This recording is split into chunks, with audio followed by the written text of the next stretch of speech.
Benedicite, mucha paz. Soy el Padre Julio desde el Eremitorio Emaús de la Iglesia Antigua Diversidad Cristiana.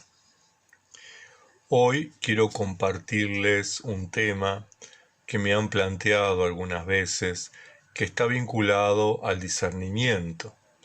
¿Cómo puedo discernir yo? ¿Cómo puedo darme cuenta yo? ¿Cómo puedo diferenciar un llamado a la vida sicasta, un llamado a la vida de soledad, de silencio, de quietud interior, de el resto de los llamados que surgen en la vida? Bien, el discernimiento tenemos que tener en cuenta que es una virtud, un valor moral. Es el criterio y la capacidad humana para, en primer lugar, distinguir diferentes elementos implicados en una determinada situación. La segunda cosa, para observar cómo se relacionan entre sí esos elementos. Y tercero, cómo se afectan entre sí y en el conjunto. Esos tres aspectos me ayudan a mí en el proceso de discernimiento. El parámetro del discernimiento es la Sagrada Escritura. Sin lugar a dudas, los cristianos, cada vez que tenemos que tomar una decisión, cada vez que tenemos que discernir, necesitamos recurrir a la Sagrada Escritura. Pero, y esto es bien importante, una lectura de la Sagrada Escritura escrutada, es decir, observada, leída, examinada, analizada e interpretada con los lentes de Jesucristo y su Evangelio. La Sagrada Escritura, leída con otros lentes que no sean Jesucristo, me puede llevar a errores, me puede llevar a confusiones. De hecho, yo puedo leer en el Antiguo Testamento cosas muy ricas, pero también cosas que son propias de la época. Puedo, por ejemplo, desde el Antiguo Testamento, justificar la guerra, justificar la esclavitud, justificar la venta de los humanos, justificar el exterminio de un pueblo. Incluso desde el Nuevo Testamento, yo puedo leer a San Pablo y veo que San Pablo justifica la esclavitud, la valida. Entonces, necesariamente la Escritura tiene que ser leída con los lentes de Jesucristo, es decir, a la luz de los 4 evangelios.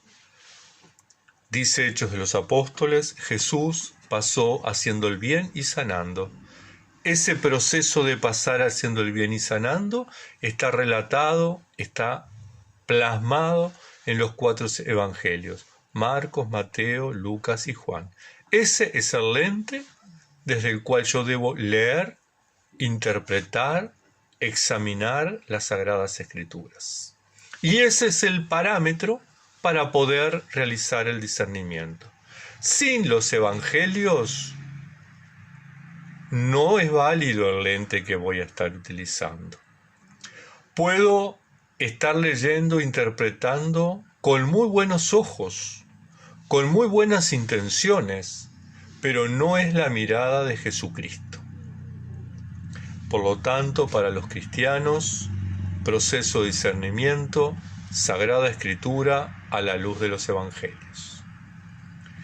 Y las actitudes que ayudan a colaborar, que colaboran en el proceso de discernimiento, en primer lugar, es el silencio interior para ponerse a la escucha.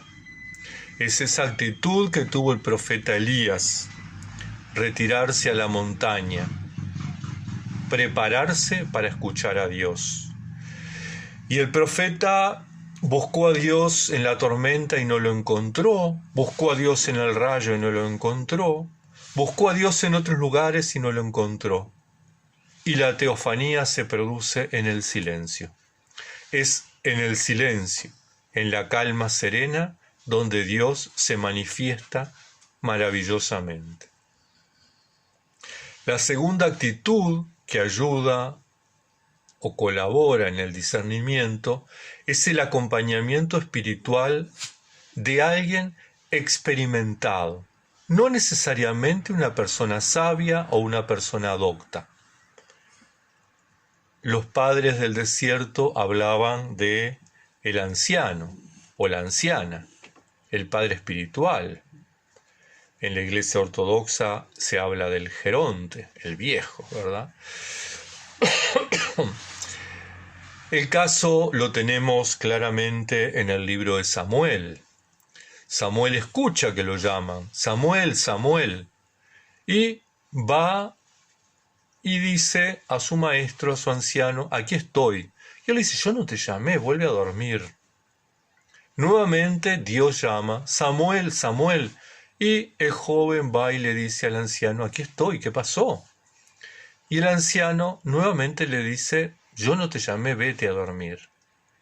Pero el anciano, una persona experimentada en la vida de Dios, una persona que tal vez no era un gran teólogo judío, tal vez no era un gran maestro, pero tenía experiencia en escuchar, en discernir la voz de Dios. Y dice, es Dios quien llama. Y entonces le dice al joven, la próxima vez que te llame, dile, aquí estoy. Entonces, importante el acompañamiento espiritual, importante que en ese proceso de discernimiento el discípulo, la discípula pueda abrir su corazón, pueda decir lo que experimenta, para que el anciano o la anciana, quien desarrolla la paternidad o la maternidad espiritual, pueda dar los elementos. En tercer lugar, la otra actitud que ayuda o que colabora en el discernimiento es la apertura a lo inesperado, que algunas veces ciertamente nos desinstala y siempre nos moviliza mucho. Tal es así los llamados de Jeremías, de Elías, de Moisés, todos ellos muy movilizadores, todos ellos implicaba un desinstalarse, pero tal vez el más claro, el más evidente, el llamado de Abraham. Abraham en ese proceso de discernimiento siente que Dios le dice, bueno, hasta aquí, tienes que salir de Ur de los Caldeos y tienes que ir a la tierra que yo te voy a mostrar. Y Abraham agarró todas sus cacharpas y se fue. No es fácil. En esos procesos de discernimiento muchas veces tenemos que romper con cosas, tenemos que desatar cosas, sobre todo cuando uno está en ese proceso de iniciarse en la vida esicasta. Es necesario desatar, es necesario liberar. Uno no puede introducirse en la vida del espíritu cuando tiene cosas no resueltas, cuando tiene vínculos no resueltos, cuando tiene entripados con la gente, cuando está enojado, cuando tiene ira. Es necesario desatar, es necesario desinstalarse, es necesaria la libertad, y este es otro elemento fundamental, la libertad interior y la disponibilidad. Como María. María, la mujer que estaba prometida para casarse, con un proyecto de vida familiar, matrimonial, Dios le dice, bueno, necesito una madre. Y María dice, aquí estoy, yo soy la esclava del Señor, que se haga como tú me dijiste. Libertad. Dios no la obligó, ella eligió. Abraham, libertad. Dios no lo obligó, él eligió salir. Samuel, libertad. Dios no lo obligó. Samuel dijo, aquí estoy, habla. Libertad, Jeremías, Isaías, Moisés, todos hicieron uso de su libertad en el momento del discernimiento. Dios no obliga. Pero esa libertad exige necesariamente disponibilidad. Disponibilidad para lo que Dios está invitando, para lo que Dios está pidiendo. El requerimiento, tal vez, para el proceso de discernimiento es captar los signos de la presencia de Dios y su acción en nuestra vida concreta. El pueblo hebreo, cuando estaba en Egipto, experimentó signos concretos de la presencia de Dios. Las plagas, por ejemplo. El paso por el Mar Rojo, por ejemplo. El cruce del Jordán, por ejemplo. Es necesario que captemos esos signos de la presencia de Dios en nuestra vida en ese momento en el cual estamos en el proceso de discernimiento. Otro requerimiento es asumir sin interpretaciones subjetivas la voluntad de Dios. Muchas veces queremos escuchar, o muchas veces escuchamos lo que queremos escuchar, no lo que Dios nos está pidiendo. El pueblo de Israel en el desierto creía en Dios, pero le costaba creer en un Dios que no podía ver, en un Dios que no podía tocar, en un Dios que no lo percibía en los sentidos. Y entonces se construye una imagen de un toro. Israel, el pueblo hebreo, no adoraba al toro, adoraba a Yahvé, al Dios de Israel, al Dios del Sinaí, pero a través de una imagen necesitó una construcción desde la subjetividad para poder interpretar la voluntad de Dios. Y Dios le dice, no es la forma. Cuando uno va a asumir la voluntad de Dios, tiene que escuchar. Shema Israel, escucha Israel. La regla de San Benito empieza igualmente, escucha hijo mío. La regula magistri empieza igualmente, escucha hijo mío. Y es que cuando uno está en el proceso de discernimiento, es fundamental la actitud de escucha.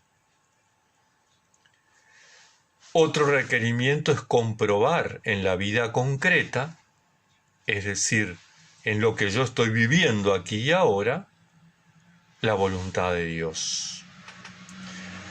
Y eso se concreta, eso se percibe cuando confrontamos la fidelidad de Dios en nuestras vidas en la infidelidad nuestra. Cuando confrontamos la fortaleza de Dios en la debilidad nuestra. Cuando miramos hacia atrás y decimos, pero yo esto no pude hacerlo. Esta me quedó grande, pero lo hice. Esta camisa no es de mi medida, pero me la puse y me quedó bien. Y en realidad es como dice San Pablo, en nuestra debilidad se manifiesta la fortaleza de Dios. Y es ahí, en ese proceso de discernimiento, donde vamos constatando que es Dios el que va haciendo la obra y que nosotros simplemente nos dejamos guiar, nos dejamos llevar. Simplemente desde la libertad aceptamos, pero Él construye. Dice el Salmo, si el Señor no construye la casa, en vano se cansan los albañiles. La tarea entonces del padre o la madre espiritual consiste en un arduo trabajo junto al discípulo y la discípula de intentar redirigir cada aspecto del cuerpo, de la mente y de los sentimientos, es decir, la esfera corporal, la esfera psicológica y la esfera espiritual hacia Dios en ese proceso de discernimiento. Es decir, que el padre o la madre espiritual tiene que junto con el discípulo, hacer un abordaje integral para poder discernir. No pueden estar enfrentados aspectos corporales con psicológicos, con espirituales. Si yo quiero, pretendo, aspiro y me siento llamado a la paz interior, al equilibrio interior, a la unificación interior, necesito hacer un abordaje desde el ser humano integral, desde el ser humano integrado y unificado. Vivir la paz interior, la esiquía, el esicasmo, exige del discípulo o la discípula prepararse para vivir esa paz. La paz es un regalo de Dios, pero hay que prepararse, porque esa quietud espiritual, ese equilibrio espiritual, en medio de una lucha real se manifiesta, una lucha continua, que consiste en diferenciar claramente aquellos aspectos de conflicto o crisis que me mantienen en la paz interior o me quitan la paz interior. Y eso es clarísimo. Poder discernir pensamientos, recuerdos, sentimientos y deseos que me producen paz interior, poder separarlos de aquellos pensamientos, recuerdos, sentimientos y deseos que me quitan la paz interior. Y yo tengo que optar con libertad por aquello que me produce la paz, por aquello que me lleva al estado de siquía, de equilibrio, de pacificación. Entonces, en este proceso, como les decía, es necesario escuchar. No necesariamente oír. A veces confundimos los términos. Hay que escuchar la voz de Dios, no oír la voz de Dios. Esto es importante. Oír es percibir con el oído los sonidos. Elías, en el monte, oyó el trueno, oyó el rayo, oyó el silencio. Y ahí él escuchó. En la tormenta no escuchó a Dios, en el trueno no escuchó a Dios, escuchó a Dios en la calma. Entonces, escuchar es prestar atención a lo que se oye.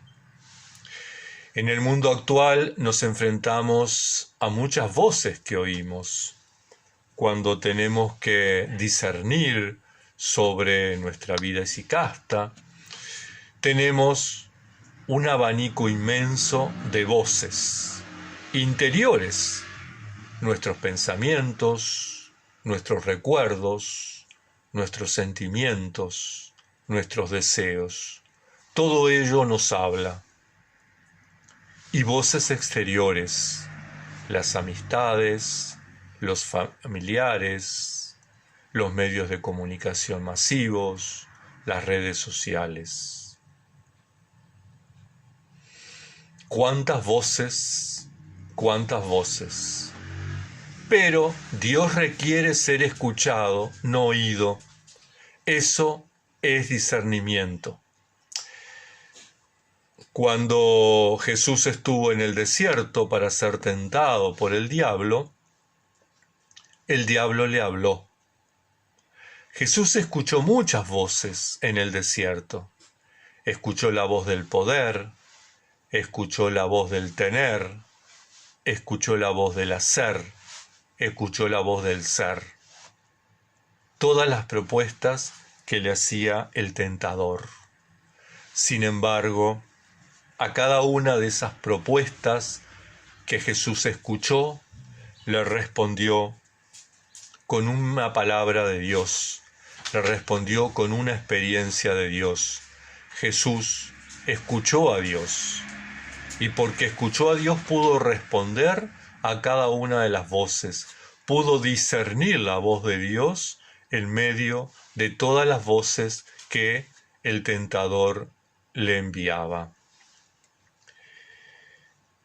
Hermanas, hermanos, entonces, en este proceso de discernimiento en la vida esicasta, es importante la actitud de escucha. Es importante, es fundamental el silencio. Es fundamental diferenciar lo que me da paz de lo que me quita la paz. Es fundamental la decisión con libertad. Es fundamental abrir el corazón al Padre Espiritual, a la Madre Espiritual. Todo esto ayuda a que mi proceso de discernimiento sea certero, sea sólido y de alguna manera responda como respondió Elías, como respondió Jeremías, como respondió Isaías, como respondió Abraham, como respondió María, como respondió Jesús. Hermanas, hermanos, espero haberles aportado a la pregunta que me hacían sobre el discernimiento. Que la Santa Madre de Dios nos cuide, nos proteja, nos bendiga y nos guíe a Jesús. Hasta el próximo encuentro.